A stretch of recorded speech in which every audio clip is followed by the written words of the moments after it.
Hola, ¿qué tal? Buenas tardes. Mi nombre es José Alberto Núñez Hernández. Soy estudiante de la Facultad de Enfermería y Obstetricia de la UAMX. Curso la clínica de unidad de cuidados intensivos. Estamos viendo paciente neurocrítico en la unidad de cuidados intensivos. Aquí vamos a determinar algunas intervenciones en este tipo de pacientes. Vamos a realizar alguna valoración de reflejo pupilar en cuanto a su diámetro y simetría en este tipo de pacientes críticos.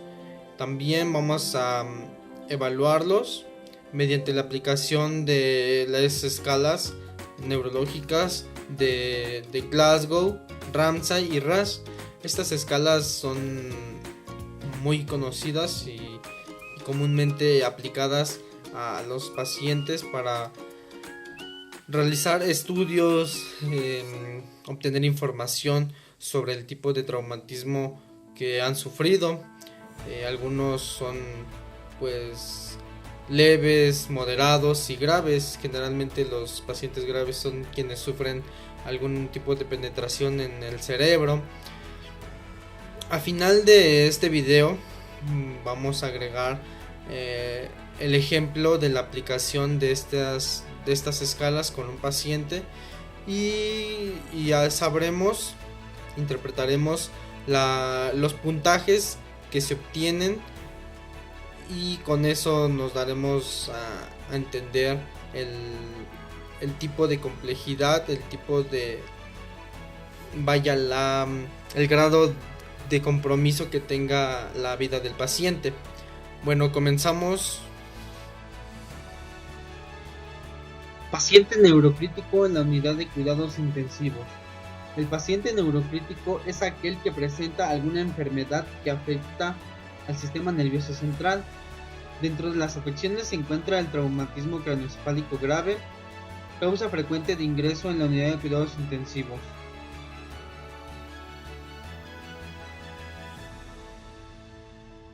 La lesión traumática encefálica puede ser causada por un choque, un golpe o una sacudida que afecte la cabeza o una lesión penetrante en la cabeza que comprometa el funcionamiento normal del cerebro.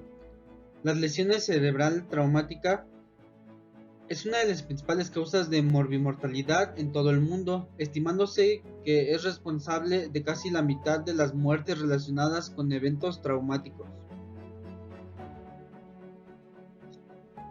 Como dato tenemos que en los Estados Unidos se estimó un promedio de 1.365.000 visitas a sala de emergencias por lesiones traumáticas encefálicas. 275.000 requirieron hospitalización y 52.000 fallecieron. En todos los grupos etarios las tasas fueron más altas para el sexo masculino. Las caídas fueron la causa principal del traumatismo craneoencefálico entre los niños de 0 a 4 años y entre los adultos de 75 y más. Para los adultos de 20 a 24 años, los accidentes de tránsito fueron la causa principal de muerte por un traumatismo craneoencefálico. Dada la alta frecuencia de los trastornos neurológicos, cefalea, epilepsia, enfermedades cerebrovasculares y a causa de los accidentes, existe la posibilidad de causar peligro en la vida del paciente o complicar una correcta función, produciendo altas tasas de discapacidad.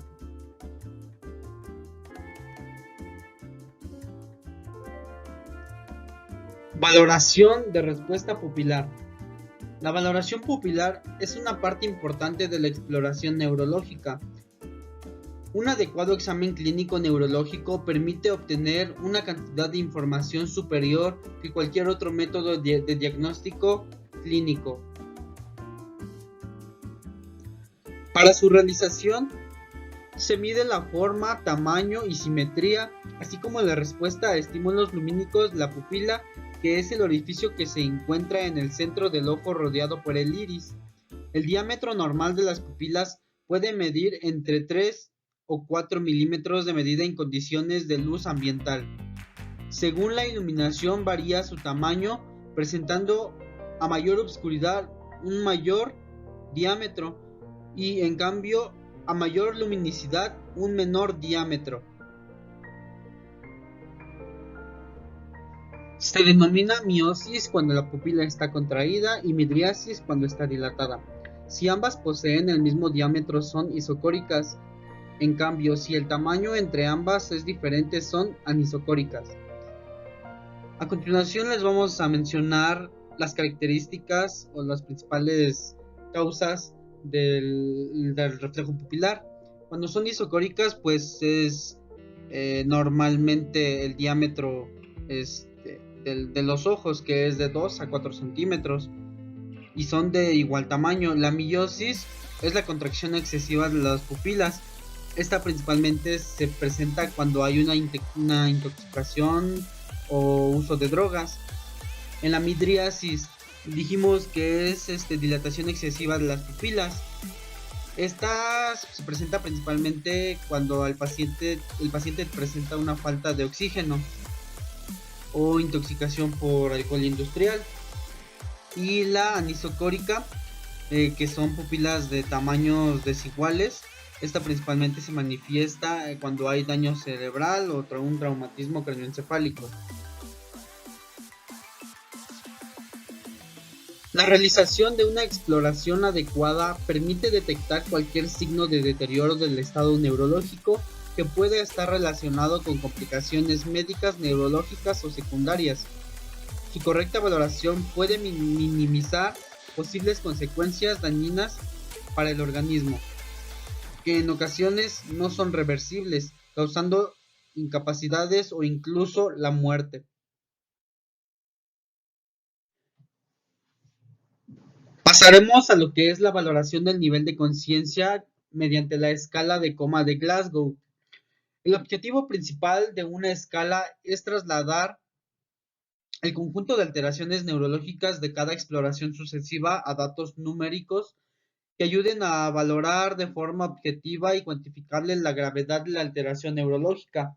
Además, las escalas permiten comparar datos, deducir pronósticos, etc. Estado de coma. La definición de coma más aceptada en la actualidad está basada en esta escala y se refiere a un paciente que no obedece órdenes, no pronuncia palabras, no abre los ojos y no responde espontáneamente ante cualquier estímulo. Explicaremos en qué consiste la escala de Glasgow, los tipos de respuesta y su puntuación.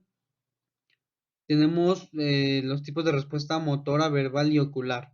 En la ocular tenemos 4 puntos. Punto número 1, el paciente no responde. Punto número 2, el paciente abre los ojos por el dolor. Punto número 3, el paciente abre los ojos por una orden verbal.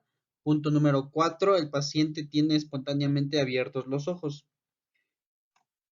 En la respuesta verbal tenemos 5 puntos. El punto número 1 es ninguna respuesta verbal.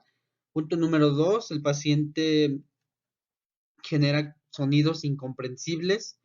Punto número 3, el paciente responde pero con palabras inapropiadas. Punto número 4, el paciente habla pero está desorientado. Punto número 5, el paciente está orientado y conversando como normalmente lo haría. En la respuesta motora tenemos 6 puntos. Punto número 1, no hay ninguna respuesta motora. Punto número 2, el paciente tiene rigidez, pero tiene extensión. Punto número 3, flexión normal, tiene igual rigidez. Punto número 4, retirada y flexión. Punto número 5, localiza el dolor. Punto número 6, orden verbal, obedece lo que le indiquemos, que levante o baje las manos, estire el pie. Estas son lo que explica la escala y los puntos que se le van otorgando al paciente dependiendo a cómo vaya respondiendo. Se considera traumatismo craneoencefálico grave a aquellos pacientes que presenten una puntuación de 3 a 8 puntos, moderados a los que presenten de 9 a 13 puntos y leves a los que presenten de 14 a 15 puntos. Los problemas y limitaciones en el uso de la aplicación de la escala de Glasgow es la apertura de los ojos. Esta puede verse dificultada tras una lesión facial. Respuesta verbal, la importancia de la adecuada oxigenación y la protección de la vía aérea o pacientes intubados. Respuesta motora es la menos afectable siempre y cuando se haya descartado una lesión medular. Continuamos con la escala de sedación de Ramsay. La escala de Ramsay es una escala subjetiva utilizada para medir el nivel de sedación en pacientes con el objetivo de evitar la sedación insuficiente o excesiva.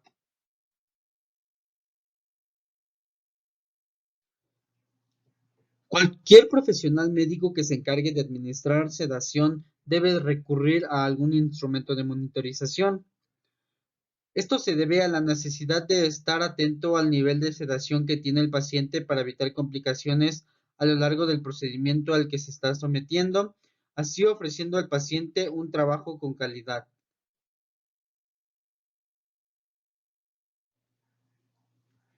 Una dosis demasiado elevada puede poner en peligro la vida de la persona, incluso matarla, mientras que aplicarla por debajo del nivel adecuado causaría un dolor intenso al paciente al estar en cirugía.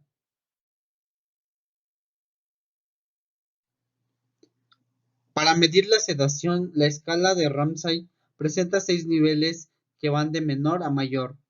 En el nivel 1, las características son despierto, ansioso y agitado. El paciente no descansa. En el nivel 2, el paciente está despierto, cooperando, orientado y tranquilo. El nivel número 3, el paciente está dormido con respuesta a órdenes verbales. Nivel número 4, el paciente está somnoliento con breves respuestas a la luz y el sonido. Nivel 5, el paciente está dormido con respuesta solo al dolor. Y nivel 6, el paciente está profundamente dormido sin respuesta a estímulos de luz, sonido o dolor.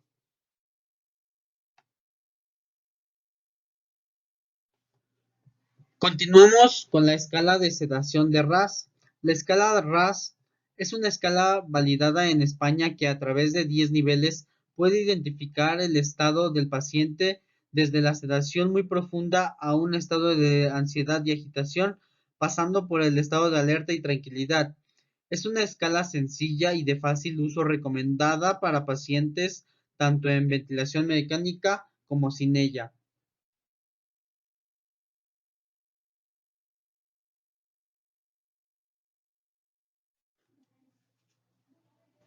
La interpretación de la escala de RASS consiste en llevar al paciente desde +4 a -5. Vamos a ir explicando en qué consiste cada una. +4, el paciente está combativo, ansioso y violento. +3, el paciente está muy agitado, intenta quitarse el tubo y los catéteres. +2, el paciente está agitado, con movimientos frecuentes y lucha con el respirador. +1, el paciente está ansioso, pero con conducta violenta. 0, alerta y tranquilo. -1, el paciente está adormilado, despierta con la voz y ojos abiertos durante 20 segundos. -2, sedación ligera, despierta con la voz, ojos abiertos, 10 segundos. -3, sedación moderada, se mueve, abre los ojos, pero no dirige la mirada.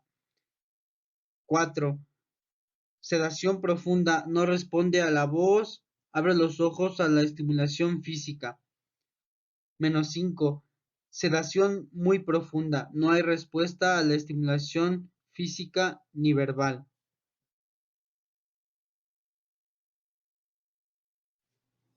La escala RASS ofrece una buena alternativa para la evaluación de la sedación en los pacientes ingresados en la unidad de cuidados intensivos. Su principal ventaja es que no solo evalúa los diferentes niveles de sedación ligera, moderada, profunda y muy profunda, sino que también tiene en cuenta el estado de alerta hasta un periodo de agitación.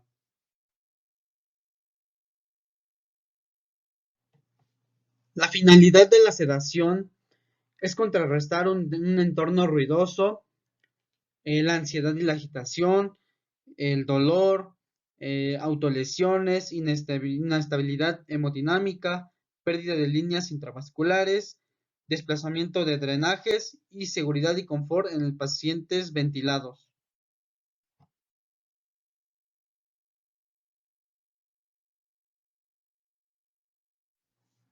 Otros signos o manifestaciones de deterioro neurológico.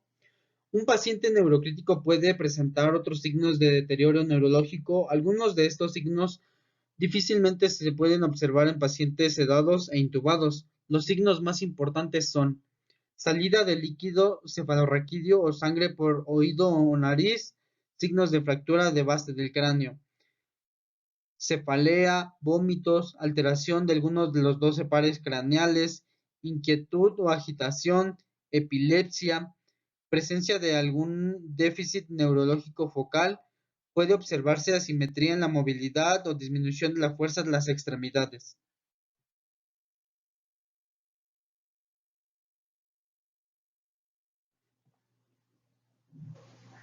Otras 10 señales de alerta para ser consultadas a un médico es la pérdida de memoria, dificultad realizando tareas familiares, problemas con lenguaje, juicio disminuido o pobre, guardar las cosas fuera de lugar, aislamiento social y laboral, problemas con la relación vicioespacial, cambios de ánimo y conducta, problemas manteniendo las secuencias de las cosas, desorientación del tiempo y el espacio. Reflejo pupilar. Este es un tipo de diagnóstico médico que generalmente se utiliza en la unidad de cuidados intensivos. Esta es clasificada principalmente en 4 aspectos, que es la isocoria. En esta las pupilas son, aparentemente en una persona sana. Estas miden aproximadamente de 2 a 4 milímetros. Luego presentamos la millosis, que es la contracción de la pupila.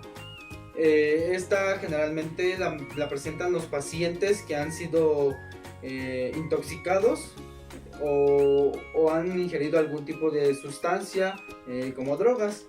La midriasis es la dilatación de las pupilas. Esta es cuando las pupilas se hacen grandes. Generalmente lo presentan los pacientes que tienen falta de oxígeno o han sido intoxicados por gas o alcohol industrial, perdón. Y la anisocoria. Este diagnóstico nos releva que el paciente ha sufrido algún daño cerebral, algún traumatismo. Esta se ve en la pupila de los... Es muy objetiva en la pupila de los pacientes porque una es más grande y la otra es más pequeña. Este método se realiza de la siguiente manera. Pues el paciente... A ver, mira, ¿cuál es tu nombre, perdón? Ok, te vamos a realizar el diagnóstico de la respuesta pupilar de tus ojos, ¿va? Ahorita pues él tiene las pupilas normales, como les había dicho, de 2 a 4 milímetros, perdón. Y a la luz normal, pero al ponerle la lámpara, las pupilas se le van a contraer, le van a hacer pequeñas. A ver, mira hacia arriba, normal, así. Esa es la respuesta que tienen las pupilas. Eso nos da a entender que él está aparentemente sano y tiene una respuesta pupilar adecuada. Escala de Glasgow o escala de coma. Este es un tipo de escala que nos da una clasificación del estado de coma de los pacientes que han sufrido algún tipo de traumatismo craneoencefálico. Vamos a medir el grado de profundidad de coma. La puntuación mínima es de 3, la máxima es de 15 y de ahí vamos a clasificarlo en 3 apartados, que es ocular, verbal y motora. Eh, por ejemplo, pues yo tengo aquí a mi paciente, él es Santiago, pues le vamos apenas a practicar la escala. Él ahorita aparentemente pues no me escucha o no sabemos, vamos a medir la profundidad. Primero la respuesta ocular. Yo le voy a decir a mi paciente, Santiago, abre los ojos. Ok, el paciente solo responde a la orden verbal. Si yo le respondo a una orden de dolor, el paciente no va a responder. No está espontáneamente abiertos los ojos. Entonces el paciente solamente responde a la orden verbal cuando le digo, Santiago, abre los ojos. Ok, entonces pasamos, se clasifica en el ocular en el número 3, van 3 puntos. En el verbal, se clasifica en 5 puntajes, va del 1 al 5. Aquí el paciente pues le vamos a decir, Santiago, ¿sabes dónde estás? ¿Sabes lo que te pasó? No. ¿Dónde estoy? ¿Dónde estoy? ¿Quién soy? ¿Quién soy? Ok, el paciente nos va a decir, nos va a hablar, pero desorientado, no sabe lo que le pasó, nada más quiere saber quién es, está desorientado. Si estuviera orientado y conversando, pues tendría un puntaje de 5. No dice palabras inapropiadas, que sería el 3, o sonidos incomprensibles, que sería el 2. Entonces el paciente solo responde, pero está hablando pero desorientado. Entonces sería un puntaje 4, irían 7 puntos. En la respuesta motora, el paciente pues, bueno, lo vamos a practicar así. Solo va a localizar el dolor. Yo le voy a estar, si yo le digo, levanta las manos, pues no las va a levantar, por lo que pues no es capaz de realizarlo. Pero por ejemplo, si yo le digo, oye, ¿sabes dónde te duele? Ok, el paciente localiza el dolor. Pero si yo le digo, levanta la mano, pues no la va a levantar, solo de acuerdo al dolor. ¿Te duele aquí? Ok. Uno lo va a ir palpando y realizando, y donde el paciente se queje, pues solo va a hacer, va a localizar el dolor. Y sería todo. Escala de Ramsay. Esta escala realiza una valoración del estado de sedación del paciente. Esta generalmente se utiliza en pacientes que se han estado interviniendo quirúrgicamente. Esto la realiza principalmente el anestesiólogo. Es muy importante porque una sedación excesiva puede tener complicaciones, incluso la muerte. Y una sedación pues baja, el paciente pues puede sentir dolor en la cirugía o despertarse. Esta se clasifica en 6 niveles. El nivel 1, pues el paciente está despierto, ansioso, y por ejemplo, bueno, lo vamos a poner en ejemplo con él. En el nivel 3, el paciente está dormido con respuesta a órdenes. El paciente está dormido, pero nos damos cuenta que empieza a hablar. Entonces, pues nos vamos a acercar y vamos a decir, ¿te duele? Sí. ¿Sabes en dónde estamos? No. ¿Qué te estamos haciendo? Cirugía. Ok, entonces eso significa que el paciente está dormido, pero está con respuestas a órdenes o a lo que le preguntamos, y nos damos cuenta que la anestesia pues está baja y debemos hacer algo al respecto. Esto generalmente lo utilizan los médicos anestesiólogos, y también se basan mediante la monitorización. Se dan cuenta también, utilizan como medio electromédico un monitor que le dice el grado de sedación del paciente. Esto sería todo.